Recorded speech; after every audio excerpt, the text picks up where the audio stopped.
Welcome to Not Another Greek History Podcast, the podcast that aims to be exactly what it says. I'm your host, Onouphrios Dovlepis, and together we'll discover the not so frequently told stories of Greece's history that will change the way you view things forever. Perseus. Perseus was born in 212 and was the son of King Philip V. After Alexander's death, the Greeks are fighting each other. At the same time, the Romans are expanding towards the east. In some cases, Greek cities, such as even Athens, ask for Roman help against other Greeks and specifically against Philip V. Roman imperialism in the east had just begun.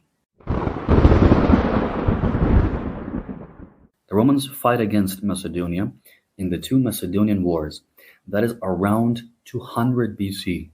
The Romans would eventually defeat the Macedonian phalanx, which is part of the military tactics of the ancient Macedonians, which had taken over the world about 150 years earlier. Philip is not only defeated but also forced to give his son Demetrios to the Romans as a hostage. Demetrios was also quite common.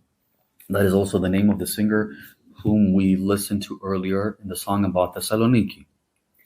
I think this is a rather humiliating period in Greek history that shows the lack of unity amongst the Greeks, unfortunately. The Romans go to Corinth, where they declare in the Greek language the supposed liberation of all the Greek cities. Some Greek kings are still resisting, and they even work with Hannibal. I ate his liver with some fava beans and a nice Chianti. Not this one. The one whose hometown Carthage had been destroyed by the Romans. Hannibal ends up at the kingdom of Perseus II. You never heard of this name, it doesn't matter, even if you forget about it, but you'll see that there's a reason why I'm mentioning this. Perseus was married to a daughter of Philip V. The Romans threatened the king into giving up Hannibal, but Hannibal beat the Romans because he died, although we don't know exactly how. At Delphi, the site which is in Greece, close to Athens, we have a marble pedestal by the temple of Apollo. That is the monument of Perseus II. That's why I'm mentioning him. The one who really benefited from all of this was King Eumenes, that's Eumenes, from the city of Pergamon.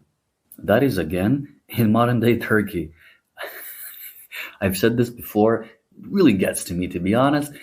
How many ancient sites the country of Turkey nowadays ended up having and presenting them in whatever way they think is okay, but those sites have nothing to do with them whatsoever. Pergamon, the ancient city, was nevertheless plundered by the Germans, who even have an entire Pergamon museum in Berlin. Pergamon Museum, an entire Pergamon museum. They took a whole building from the ancient city. That king also sponsored a portico next to the theater of the Acropolis in Athens. So we have the Stoa of Eumenes. If you enter from the entrance of the theater and you head up towards the Acropolis, on your left side at some point you're going to see some arches. This is all that's left. Eumenes was the one that really plotted with the Romans against other Greeks. He did everything for personal gain. What an asshole. After he died, his brother Attalos married his wife and sponsored another portico, again in Athens. That one we can see rebuilt now in the site of the Agora. You call this Agora, so the ancient Agora site that you would see in websites when you try to see what are the sites of Athens. The ancient Agora has a long building with columns. That is the Stoa, the portico of Attalos. We're talking about that king. And that is now the museum of the site. That Attalos, that idiot, had even fought against Perseus II, who we said had sided with Hannibal against the Romans. So you see now how all of this connects.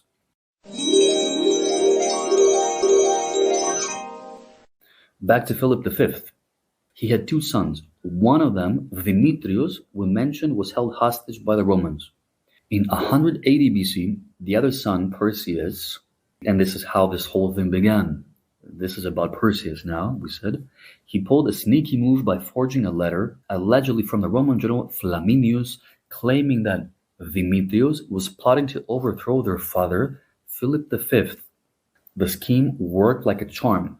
Philip, the father, was convinced and had his son Demetrius executed. That is some serious family drama here. Philip himself didn't last much longer, and he died the following year. So of course, Perseus eventually became the king. Very soon the Romans declare war on the Macedonian kingdom again.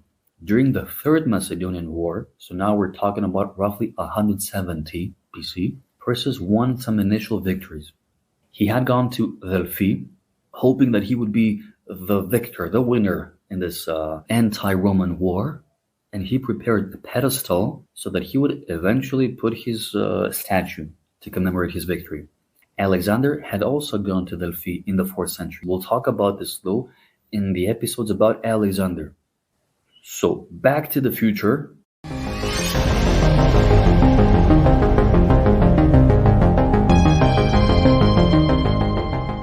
Back to the future in 168 BC, Perseus suffers a decisive defeat at the Battle of Pydna. That's in northern Greece, in Macedonia. At the site of Delphi, there's a votive offering of the Roman general Aemilius Paulus with a Latin inscription commemorating his victory over Perseus. That is really impressive that we actually have this to this day in Greece. At the site, it's in the museum of Delphi. You don't see it in the archaeological site. And it's about this victory of the Romans. The Roman victor of Pydna placed his own bronze equestrian statue on the same pedestal. That hasn't survived though. When you see the surviving marble sculptures from the monument, the soldiers with the circular shields are the Greeks, whereas those with the elongated shields are the Romans. So keep it in mind if we're together, and let me know if you've heard of this, if you listen to this episode and we do Delphi together, or if you go on your own at some point, or if you've been and you remember this thing, keep that in mind. Circular shields are the Greeks, elongated shields are the Romans. The Battle of Pydna marked the end of the Antigonid dynasty and the Macedonian monarchy. After his defeat, Perseus was taken to Rome to be paraded by Aemilius Paulus along with 1,000 other Greeks. They were kept hostages for nearly 20 years, and only 300 of them made it back to Greece. Perseus spent the rest of his life in captivity and died in Italy around 166 BC. His brother Philip, yes, another one, and his son Alexander, yes, another one, had also been taken to Rome. As you can see, they kind of, it's like they run out of names. Everyone was Philip, Alexander, Ptolemy, Demetrius. It's always the same. Nevertheless, a few years later, a man named Andriskos, finally an original name, claimed to be the son of King Perseus, and he aimed to restore the Antigonid dynasty. Most likely, though, he wasn't Macedonian, nor really related to the Antigonid dynasty. But okay, he was proclaimed king under the name Philip. Don't tell me you didn't see that coming. It had to be Philip or Alexander. Just like Perseus, he also had achieved some victories. His rebellion is often referred to as the Fourth Macedonian War. However, his success was short-lived.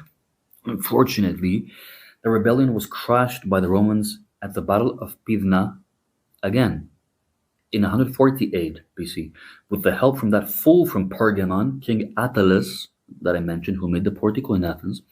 Ironically, on the same battlefield where Perseus had lost to the Romans 2 decades earlier. That is some crazy irony here. Andriskos, this smart and ambitious man who tried to liberate Greece, was eventually executed by the Romans. Of course, it makes sense. Macedonia and other parts of Greece were finally organized formally as a Roman province under the name Macedonia. In modern terms, that prefecture of the Roman Empire included not just parts of Greece, but also parts of Albania, Bulgaria, and the so-called North Macedonia. One of its governors was even Brutus, one of Caesar's assassins. The capital of the prefecture of Macedonia, of course, back then was Thessaloniki, that was founded by Cassander for his wife, as we said. And that is the case also today. It is the capital of the prefecture of Macedonia in Greece. Thessaloniki was practically connected to Rome in the west and to Byzantium in the east. Byzantium would be later known as Constantinople. That shows how Thessaloniki flourished in the Christian era, being second only to Constantinople, but Athens, being further south, was completely overshadowed. But before Christianity prevailed, the Greeks kept resisting the Romans. The last major act of Greek resistance against Roman domination came in 147 BC, so really close to all these things. It was the revolt of the Achaean League, as we say. The Achaean League, Achaiki Symbolitia. Achaia is the name of a region in southern Greece. It was a federation of city-states founded in 280 BC to actually resist Macedonian control. And then in the end, they had to fight the Romans, whom they even invited. The League had formed alliances with Rome, but Rome, of course, in the end, intervened in its affairs. This intervention was seen as undermining the League's autonomy. Really, you think? So in 147 BC, the Roman army defeated the Achaean League, led by Critolaus and then by Dios. The next year, Rome sent a powerful army under Lucius Mummius, one of the funniest names that I've heard, to be honest, who launched a decisive attack on Corinth, which is in that area. Thousands of men were killed. Practically, historians mention that all the men of the city were killed, and the women were sold as slaves. The city was systematically destroyed, with its treasures and artworks sent to Rome. Dios is said to have returned to his hometown, a little bit further south, killed his wife, burned his house down, and killed himself. Corinth remained in ruins for a century until Julius Caesar rebuilt it as a Roman colony in 44 BC. The League was dissolved, and the rest of Greece, below Macedonia, became the Roman province of Achaia. Its capital was Corinth.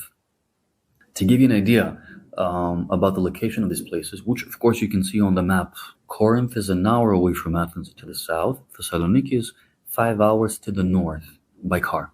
Interestingly, even in modern times, as the Greeks were fighting for their independence from Turkish occupation, they had selected Corinth as their capital, not Athens. Rome used the revolt as a justification to effectively end any semblance of Greek autonomy. As the Romans themselves eventually said, the Greeks took them over culturally, to the point that the Eastern Roman Empire eventually abolished the use of the Latin language, and they used only Greek.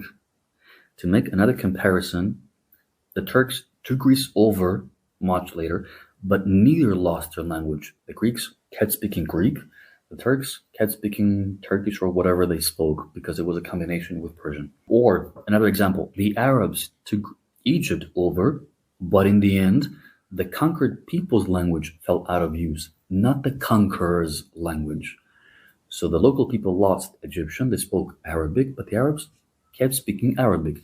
But in that case, as I told you, the Romans took Greece over and they stopped speaking Latin, not the local people.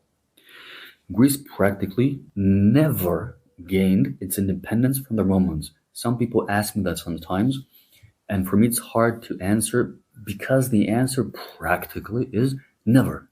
It would take the Turkish occupation from, let's say, from 1453, when they take over Constantinople, for the Greeks to actually revolt. But that's a whole different story. You can hear about this in an episode about the Greek Revolution of 1821. It's going to be in this episode description. Dios, the last Greek general before Greece was occupied by the Romans for good, had something very tragic in common with the last really famous Macedonian that is coming up for the end of this series.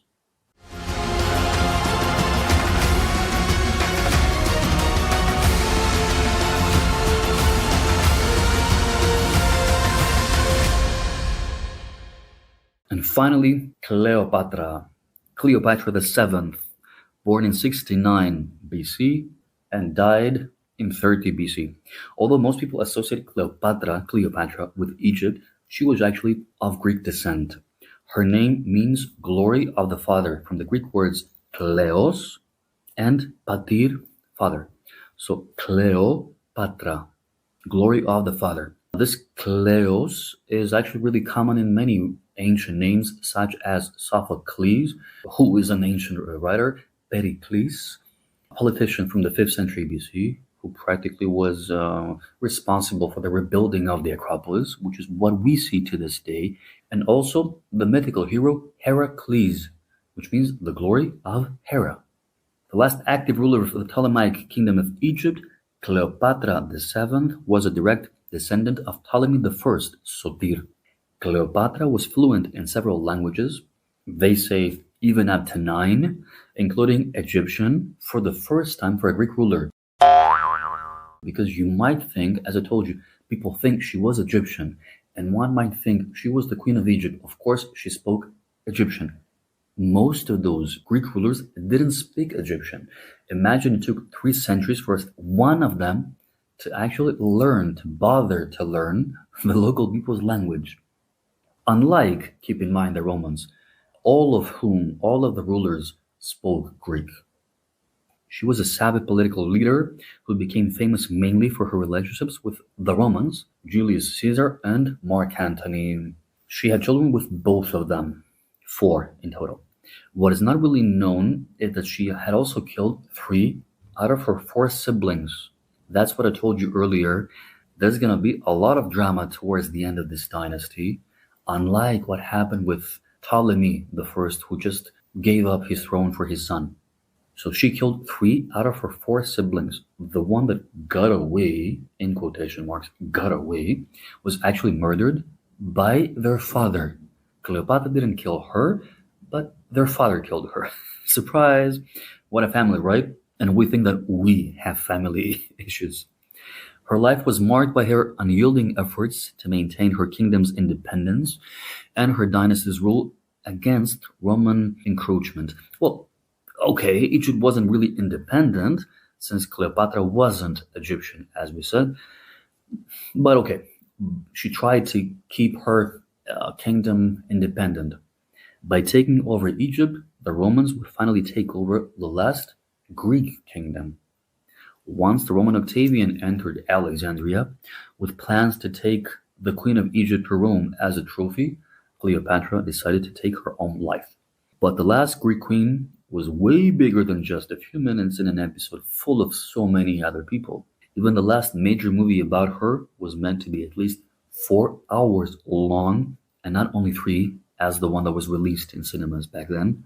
So Cleopatra will get her own episodes, plural episodes. So stay tuned. You're gonna love them. To sum up, the legendary Macedonians that we talked about are Philip, Alexander the Great, Olympias, Aristotle, Hephaestion, Cassandros, Thessaloniki, Philip V, Perseus, and Cleopatra. Wait. I'm also from Macedonia. Why am I not on the list? These figures illustrate the depth of influence that Macedonians had in shaping ancient history, science, philosophy, and political intrigue, of course, across different lands and eras. They even put up the last fight for Greece and Egypt's independence. Their legacies left a lasting mark on both their homeland, the wider ancient world, as well as the modern one, with people even from other countries claiming some of those Greek figures. Thank you for joining me on this amazing journey into the incredible lives of the ancient Macedonians.